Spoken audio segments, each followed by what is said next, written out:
irreversible and almost undeniable definitive impact of globalization. As we delve into this topic, it is essential to recognize that language is not merely a tool of communication, but it is also a career of culture. वो इतराना, वो तकरार, वो इकरार, वो गुफ्तगू, वो सब अगर हम अपनी जुबान में नहीं करें, तो शायद उसका उतना मायने नहीं रहता, शायद उसका वो इतना इम्पैक्ट नहीं रहता. So even if we know that English is almost like a global lingua franca, the point is that each one of us speaks English in a very different manner. So even if you look into the British English or English which is spoken in US or any other country, European country, there would be much difference in how the individuals interact with each other. And of course, there's a cultural impact on the language. Yet, we use that language because somehow social media binds us with the language called English. But still, even if you look into that, there is so much difference which comes out culturally. We cannot expect English to be a transcultural language, because if I may use, there are so many Englishes which are available. And in this discussion, we will be exploring what can be done to promote cultural awareness while fostering the language skills. So when I'm asking my questions to the academician and the translator, I would be giving some examples to elucidate the point. Cultural identity and language are deeply interconnected. In fact, it is a popular belief that culture remains in the state of flux, while language changes in a slower pace. Is this correct? What came first, the language or the culture? Professor Rajneesh. Thank you, Suneet.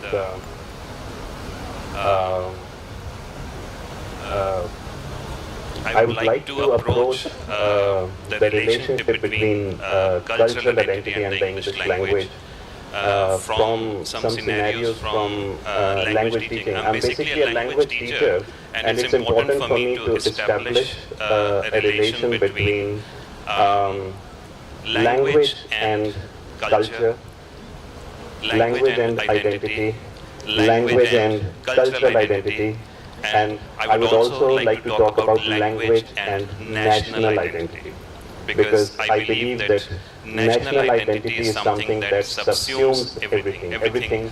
All kinds of identities are subsumed under national identity. I would like to talk about some enthusiastic teachers who especially teach at lower levels in their own enthusiasm when they elicit responses from students. They insist that they should come out with English only. They should answer in English only. So this no regional language rule, no mother tongue rule that they impose in the classroom, that is about not giving them the right to their identity. So this is problematic. So you are denying them the right to their identity, their right to education also, their right to assert their identity, their right to be included in the teaching and learning situation. So that's one way, how students can be involved and they can be made to assert their linguistic identity. So there is definitely a relationship between language and identity. Your linguistic identity also means your cultural identity, and that I said that this is related to your national identity also. There's another scenario, because I teach a subject called phonetics and spoken English. So in phonetics we assume that there is a model. So without a model, we cannot actually go further. So the model, most of the times, it is either standard British English or American English. But we've been, for reasons which are obvious, we take up this King's English or Queen's English for the purpose of illustration. So for a teacher like me, this is a predicament in the sense that when we give them that model or try to give them that model, I am aware that we can't imitate the native speakers of English and we can't imitate that kind of dialect. But in our own enthusiasm, when we talk about that dialect, when we talk about the standard dialect, when we talk about the received pronunciation of English, we indirectly promote the standard English, right? Whereas, we should give them the freedom to use the English that they want to. So I always would begin with the disclaimer that, okay, I mean, you are doing phonetics for phonetics' sake, but if at all, you want to acquire that kind of accent, that's up to you. But that's going to happen at the cost of your identity. Again, because if we are, for example, if we are working at the call centers, there also we are asked to, hide our identity, hide our regional identity, hide our accent, and we are made to speak or come out with the British English or American English, right? I would also like to talk about the status of English, for example. Our own campus, our own institute, I would say our own university, Central Institute of English and Foreign Languages, that became English and Foreign Languages University. We've kept English separate from foreign languages. So we are aware of the status of English actually. So English is not one of the foreign languages. So theoretically speaking, yes, but if you think about it, English could be a foreign language for us in Barabanki or in some remote areas. I mean, the way we want to teach them, the way people look at it, right? So that's another point that I wanted to make. So definitely there's a link between this language, linguistic identity and cultural identity. So if I may intervene over here, usually we are told that when you write, you're supposed to think in the language that you want to express, in which you want to write. So since we are talking about the cultural identity and the language, how do you see that when we are thinking about, how do the students start thinking about the particular text in English and then express it? Because how do you think the impact is going to be? See, I would say this is not necessary for students to think in English. Because of course when you're teaching a language, you say that you think in English and that's how you will be able to learn your English better. It's a second language, it's perhaps a foreign language. I would say that even if they think in English, because this is again a theoretical point, another theory says that, everybody thinks in their mother tongue and they translate it from their mother tongue. So some fluent speakers would translate as quickly as possible. Mm-hmm. So that's one theory. Another theory is that we think in English. Of course, I mean, when you are not exposed to, for example, Khushwant Singh would say that, his first language is English, just because, he studied abroad and, he had that kind of education. He could afford to say that because, he spoke with his parents in English. He had English all around him or something, right? He might not have had the opportunity to speak in other languages, perhaps in many scenarios, though he was a Punjabi. So in his case, he can say that, okay, he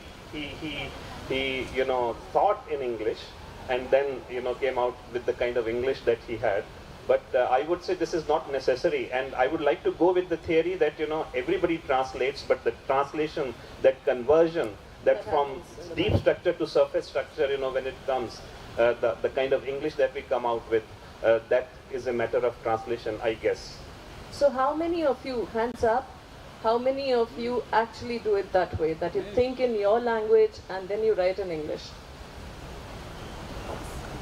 Lovely. Quite a few.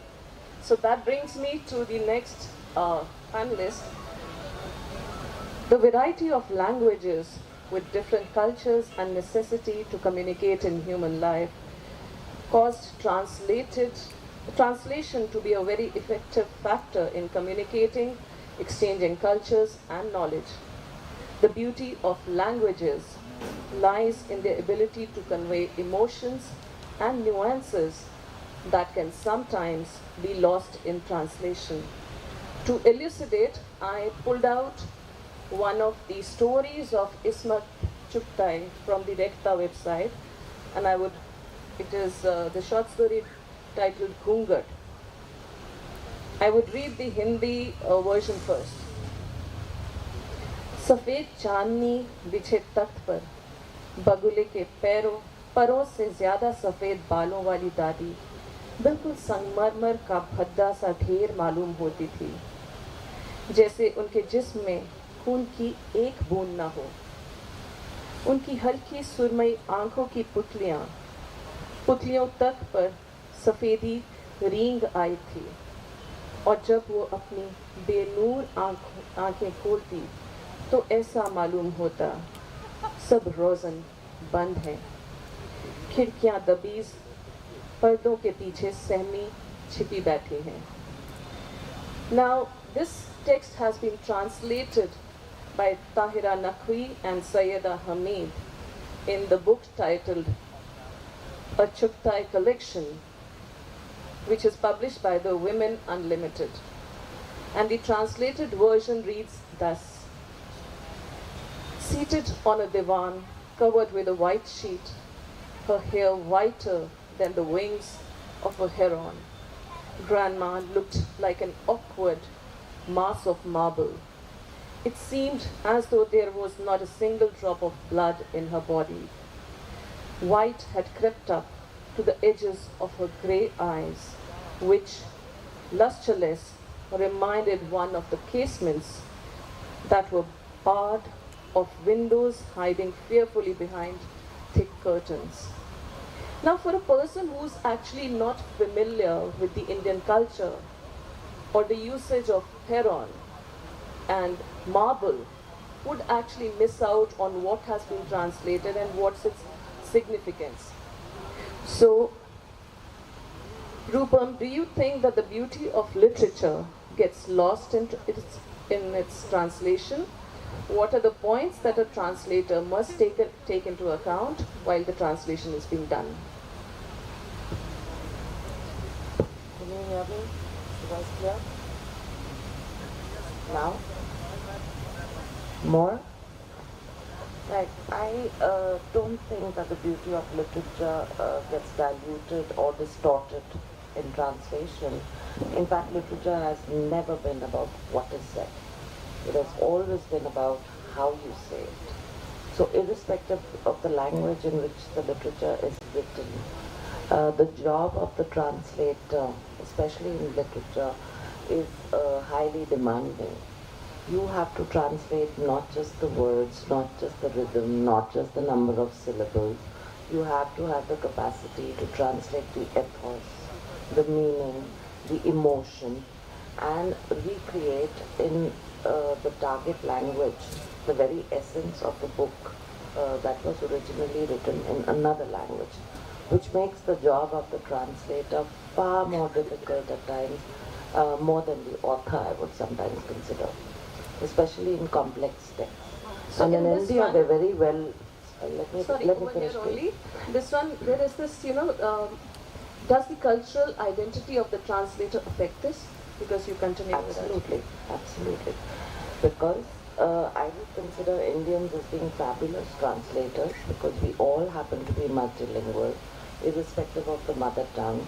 Most of us do study in English, we do learn foreign languages, and of course, it has everything to do with the identity and the culture. Fabulous. So there is this dynamic relationship between culture and communication. It helps us bond through the verbal and non-verbal methods. It can influence the way we interact with our environment and the people around. To give you an example, I will tell you about a job my first job, which was there with Reader. So I entered and I introduced myself, and I tell my boss, "Good morning, sir." So he says, "No, sir, call me Ajit." I say, "Yes, sir." He says, "No, Ajit." So, being a fresh postgraduate with my first job, this interaction with the boss, where the first name was used and the title or the designation that we use, sir or ma'am, was done away with. So which actually made him more approachable, and for me to be able to discuss better with him than to have that kind of fear of some senior to whom I'm talking and whatever. So if we look into it, mostly we find this culture up north. And it is well known that our language is a generational narrative. Dr. Sandra Richards, in her article Embracing Cultural Identity, refers to language as a vessel that carries the essence of our cultural DNA, making it imperative to safeguard not only our language but also our unique heritage. So my question to you, Rajneesh, is that interaction that I had with my boss in the first job, was it a colonial influence? One. Two, are we doing away with it, or are we still continuing with it? Three, because you are teaching the generations who are going to make the future of India, do you think our generation, this particular generation, is still grappling with it, or it has now started moving away from it? I think I would like to bring in the question of Indian ethos here. See, I also had this experience. I also, when I, addressed my teacher as Dr. Diane, so she said, please call me Diane, right? So we all have experienced this, this Britishers, Americans, and, everyone in the West, would insist that you use their first name, right? Now in India also, especially in the corporate world, people have tried to implement this, and it is staying there. But in educational setup, because one view is that we have this Guru Shishya Parampara. I mean, if we talk about this teaching learning scenario, when we talk about the students coming to teachers, I think there is something called Shraddha, there is something called Astha. If that's not there, I don't think anybody can learn anything. So I believe that this Indian ethos is very important. Otherwise there can be individuals who would say that, okay, please don't call me this. I have seen people who insist that you call me by my first name, and when you call them by their first name, they are angry. So they have double standards. So we have, I can give you instances. I don't want to name them, but yes, I've experienced this myself. They would talk about it. They would insist that use their first name, but they would get angry, if somebody did that. So it's all for a show.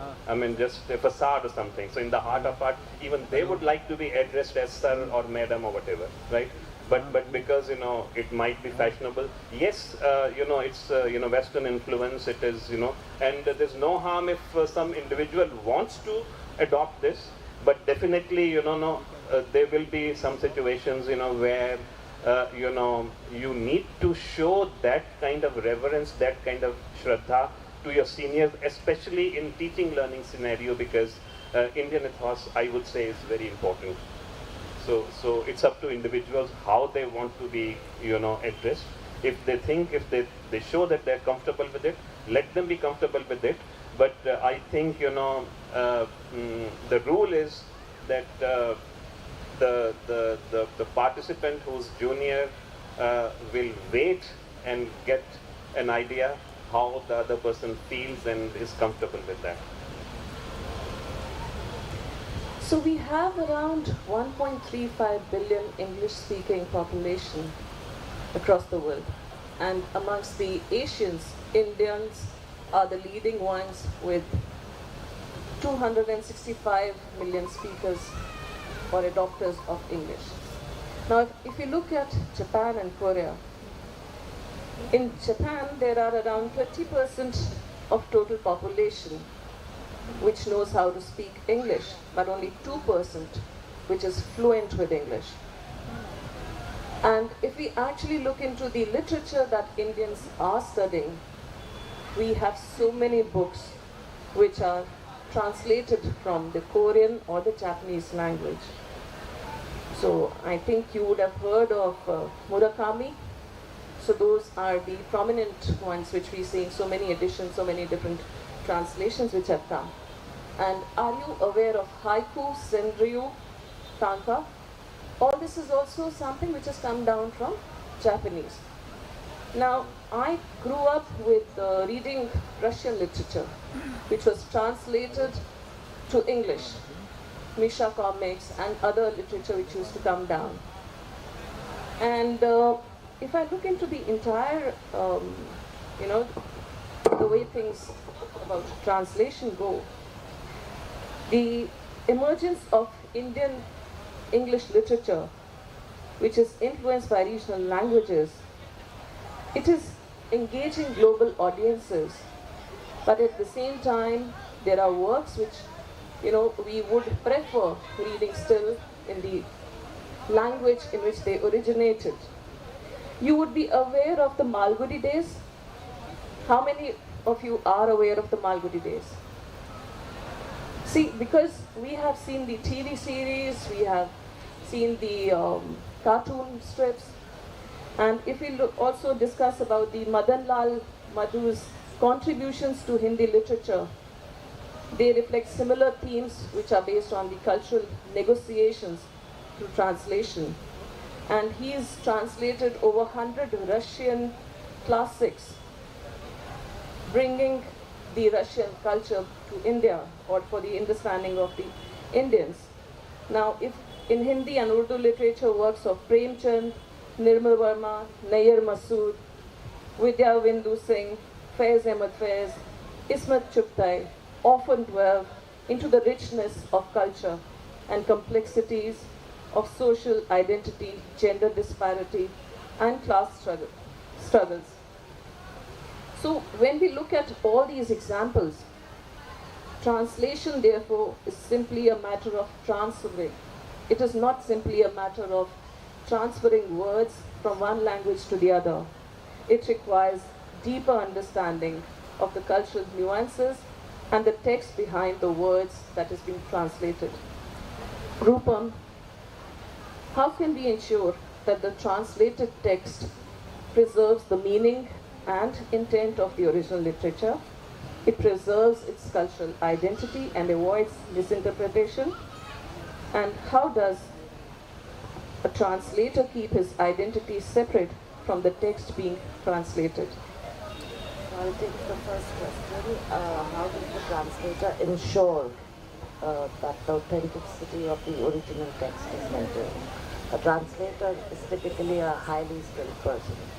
You cannot translate until and unless you have an excellent level in both languages. Then, if you're multicultural like most Indians are, you understand the culture and the ethos of the original text, and you have to have the capacity to be able to transfer the ethos in the correct language in the target text.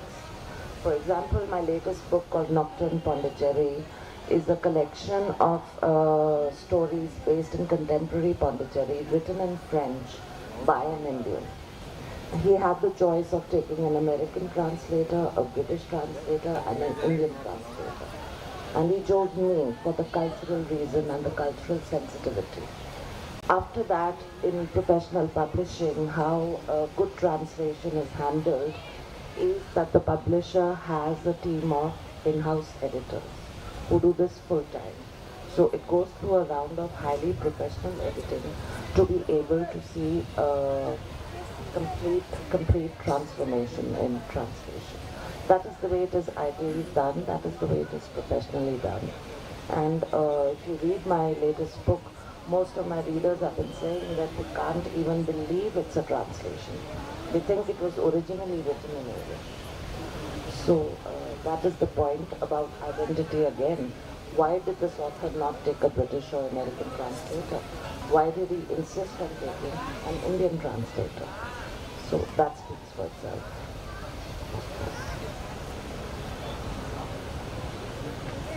So some days back, I got a book which was a book of short stories which was written in Punjabi and translated to English. The idioms and the phrases which were there were literally converted. So imagine thinking about some very odd idioms and translating them directly into English. They actually lose their relevance, and they make it for a very weird read. According to you, what is more important? Dorupam has identified that as a translator. So according to you, what is more important? What we say or how we say it?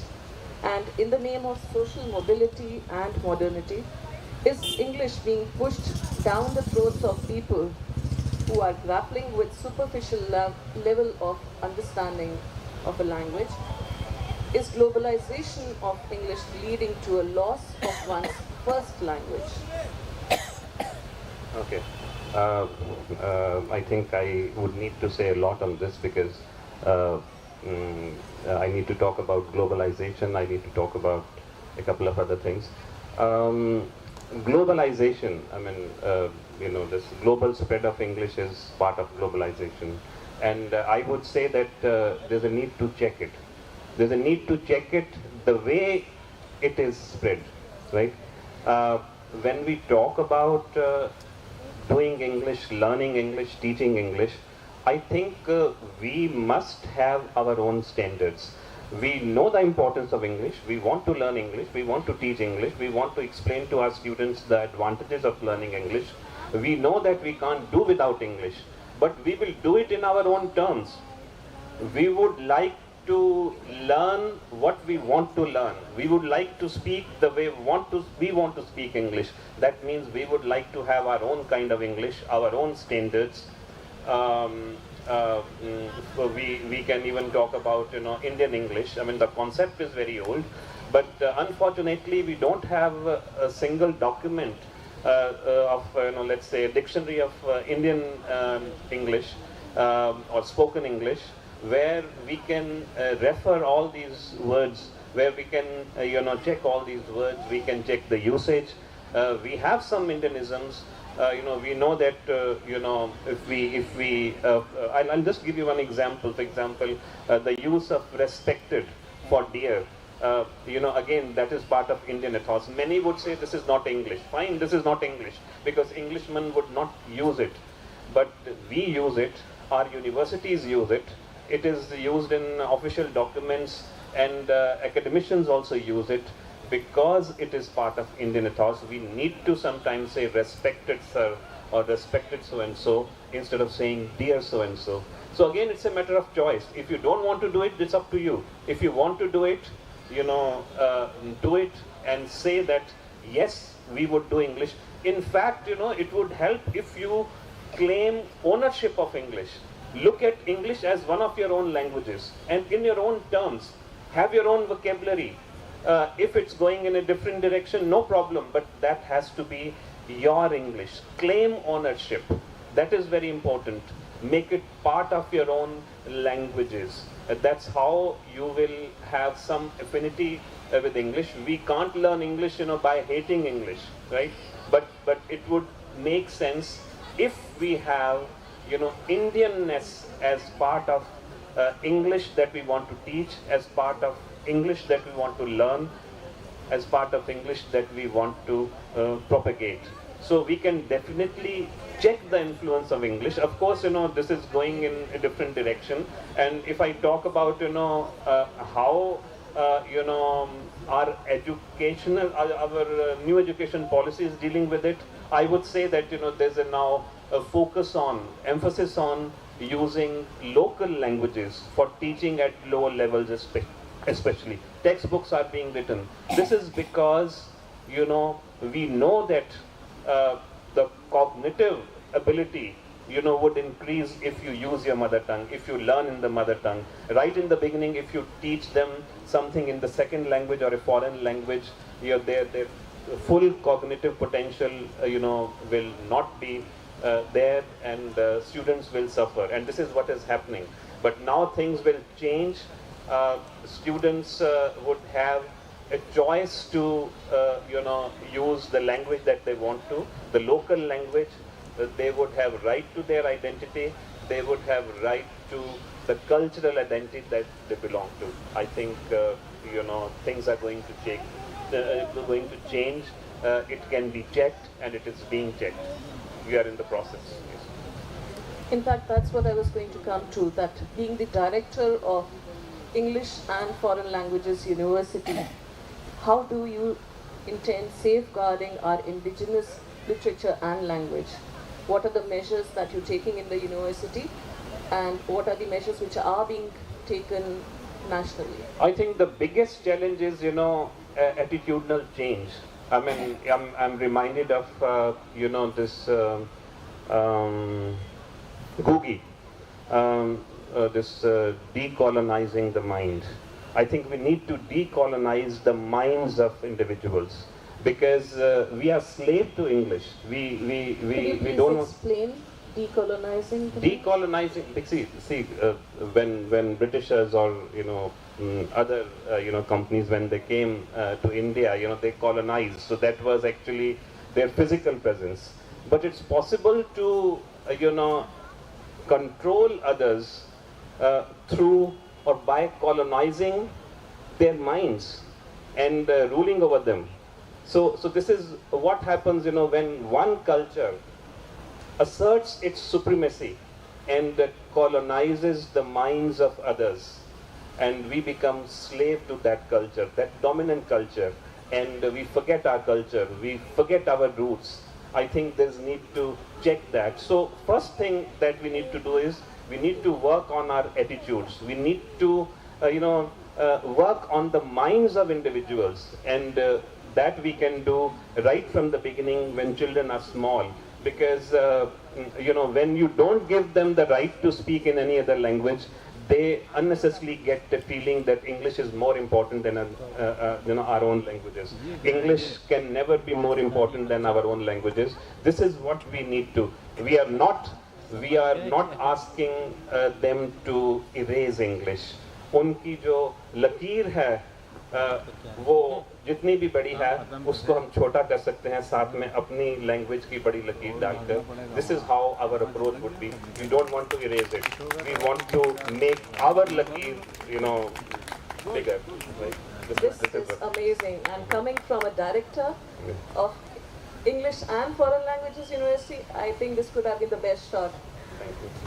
And Rupam, since you lived in France, you were married to a French man, you are aware of the authentic usage of the language. From the literature you have received to translate from French to English or English to French, what is the difference you have noticed in the old literature and that of the contemporary authors?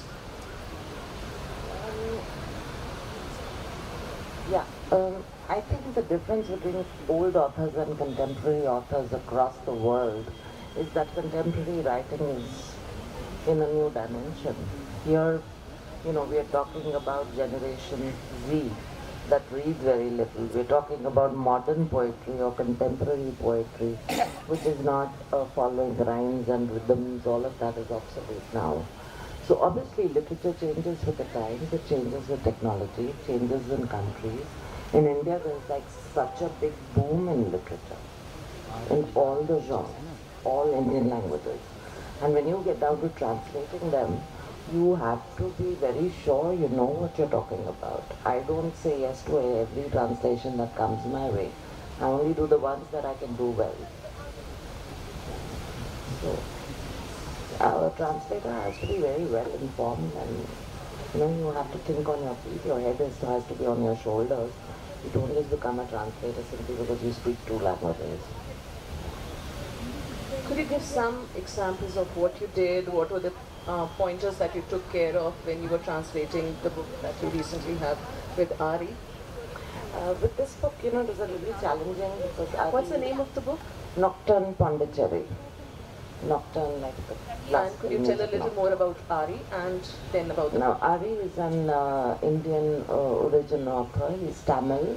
He was born and raised in Madagascar, lived in Pondicherry, studied in Paris, lives in Oslo now. And he's one of the 3 or 4 Indians today who choose to write in French as a political choice and as a identity question. Because India has a small population of people who speak French as their second language. Mother tongue is Tamil and French is the main language. They've done their schooling, university in French. So he chose me to translate his book because he wanted a contemporary English Indian translator, and after I saw that I've lived in France, I got on to doing the book. The most challenging thing was to maintain the local flavor of Pondicherry, the local culture. I retained all the Tamil words he had put in his book. I translated them in English and made a glossary. I refused to use English words. And the end result is fabulous. You would think I wrote it and I'm from Pondicherry, but I didn't write it and I'm from Chandigarh. So that's what I mean, about cultural translation. Translation of literature is that. So was the original literature done in such a manner that it was pretty vivid and it had more of show don't tell? Or was it that you had to visit the place to actually figure out or feel, or was it that the interactions with the writer had to be more before you could actually work on the translation to understand the culture? No, this is not a book you could have translated if you didn't know Pondicherry. Fortunately, I traveled a lot to Pondicherry in my youth, and I also grew up with a lot of people coming from Pondicherry, French-speaking people in university. So I was very well versed with that culture and very well versed with that city. Thank you. And before we wind up, there's a little question which is there, which is, being a technology person, if I do not ask something which is related to technology, I think it would be injustice, especially since we are, if we talk about the way we're writing, the way we're pushing out the visual communication media, we are using technology, right? So how has technology, particularly social media, impacted the way we express our cultural identities through language? Has it had any impact in terms of incorporating the lexico-grammatical features, that is the language elements that contain the semantic or syntactic information? Yes. See, as far as using social media, you said social media, yeah. Social media is concerned. If I can bring in a little bit of linguistics, there was complaints from purists that the language of students is changing. For example, the kind of language that they would use on WhatsApp, the short forms. But yes, yes. So people have researched on that. It's not. See, this is also a kind of language that has been developed. So in whatever direction it's going, there's no harm in encourage. There's no harm in accepting this. So this is also a kind of variety, because this is an impression of a linguist. Because a linguist would allow, for example, we are in a multicultural, multilingual setup. So code switching and code mixing, for example, would be very natural and normal. So there's no need to, suppress it. There's no need to stop it. Though it would make sense, if you want to talk in English, you continuously talk in English. If you want to talk in Hindi, you talk in Hindi only. Amitabh Bachchan, for example, is one example, who can talk in English only and who can talk in Hindi only, right? And there are people, who can mix languages also. There's no harm in mixing languages. There's no harm in, doing code switching and code mixing. That is again very normal. So in whatever direction it's going, that's not a problem. And as far as this lexicogrammatical changes that you talked about, I mean, if I can say that some of the expressions that we use, in Indian English, that can stay. Nobody should object to them. Rather, they should be welcomed. So, for example, I mean, I'm not talking about the language that students are using on social media. I'm talking about a language that we call Indianism. For example, if you look at the dictionary, if you look up this word weight, says weightage. There's no English word like weightage. It's not there in the dictionary, right? But all our prospectuses, will have, this 5% weightage will be given to wards of university employees or whatever. So things like that is there. So weightage is no English. The same way, pin drop silence, that's no English. Similarly,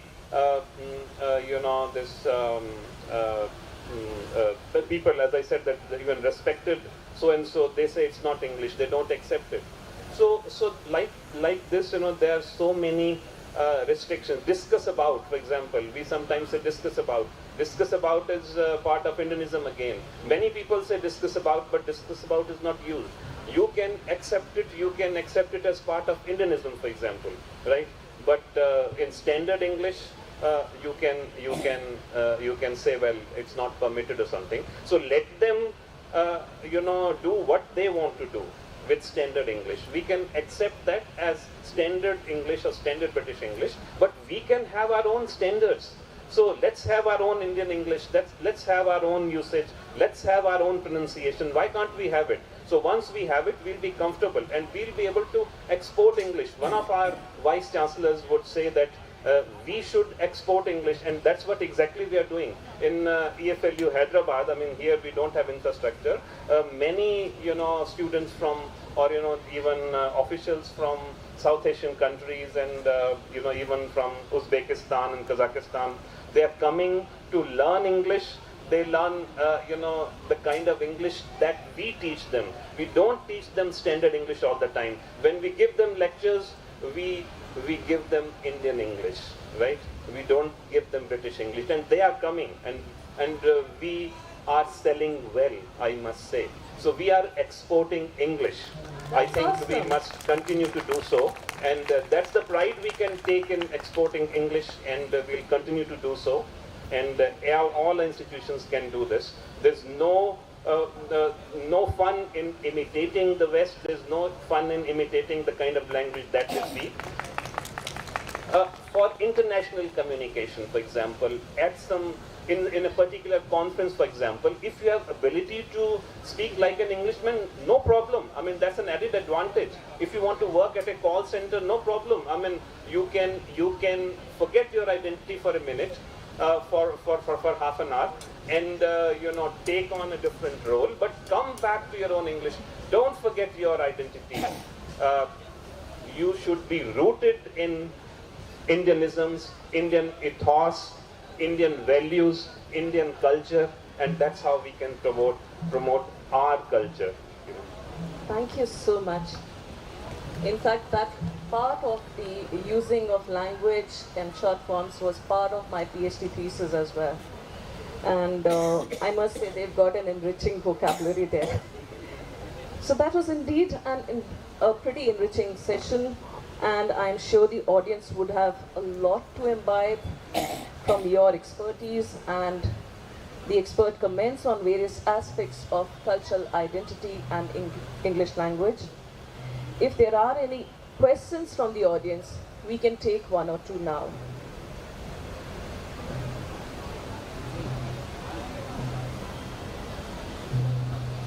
Sir, could you please pass the mic?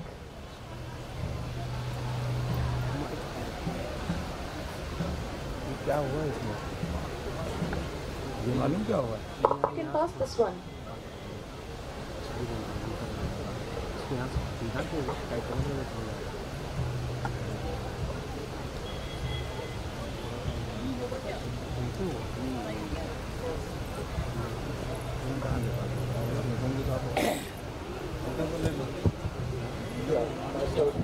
Everyone. I'm just putting a very short question. Recently, we saw that in the judicial organ there was objection to the word yes to be spoken as yeah. You might have seen that tape also, that our CJI objected to an advocate saying the word yes as yeah. So I am very although it is true that as far as your proposition goes, that it should be geo-related. I mean, in the atmosphere you are living, it should be related to that national. But if you speak for yeah and meaning yes, then I don't think it is that insulting as far as international standards go. Yeah. Shall I respond to this? Yeah. I can also, informally, I can say yeah or something, right? Because I can afford to be informal with you. This is an informal setting. But if I'm speaking to, for example, Chief Justice of India, this is what you're talking about, CJI, right? So there I think you need to show a certain level of reverence, right? Yeah is very casual. Yeah is very casual. I think it should be avoided. So you should say yes, right? But definitely in a courtroom, you can't give the impression of casualness. You have to say, Your Honor, for example, there are certain other mannerisms or conventions of a courtroom that must be followed because they are reserved for that. Of course, we can have our own set of rules, right? We don't need to follow what is given to us, from colonial times or something. We can change that, right? And we are going towards that. Lots of things we've already changed. We can change, the present conventions, but definitely, yeah, is casual.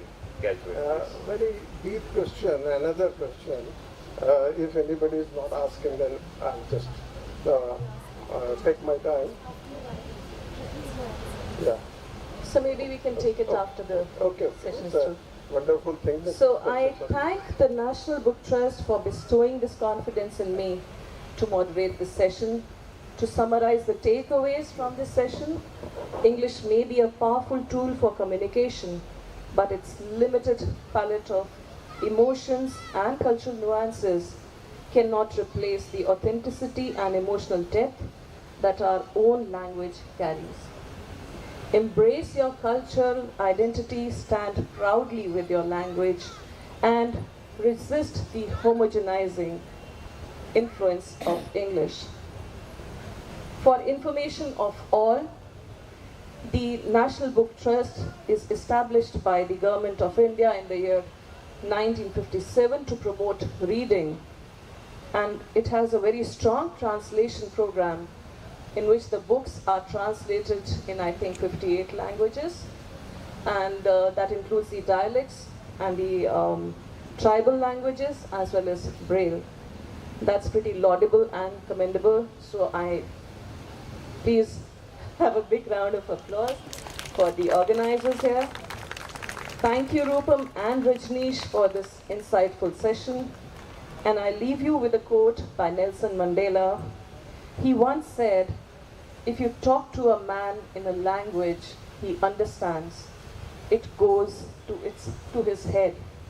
But if you talk to a man in the language he knows, that is his language, it will go to his heart."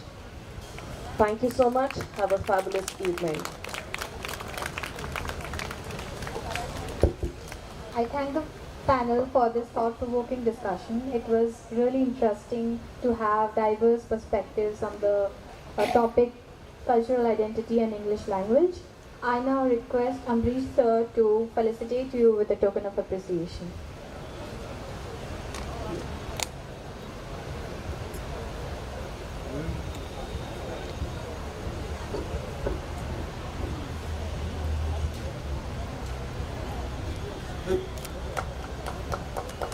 Yes, sir.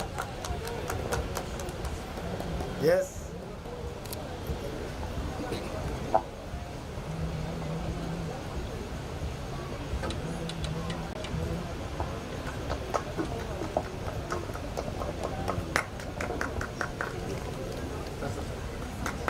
Yes, sir.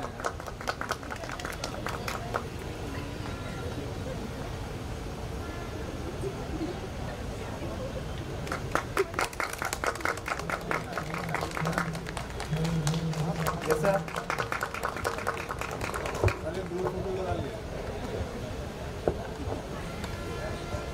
Sir एक साथ ना जी sir साथ में एक group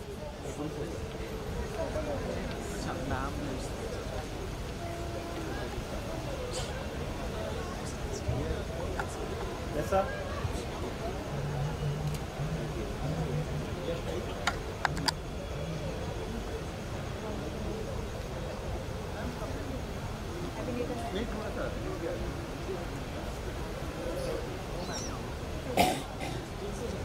Thank you everyone. I request the crowd to now move towards the cultural stage where performances will begin shortly. Thank you. सब निकालो खड़ा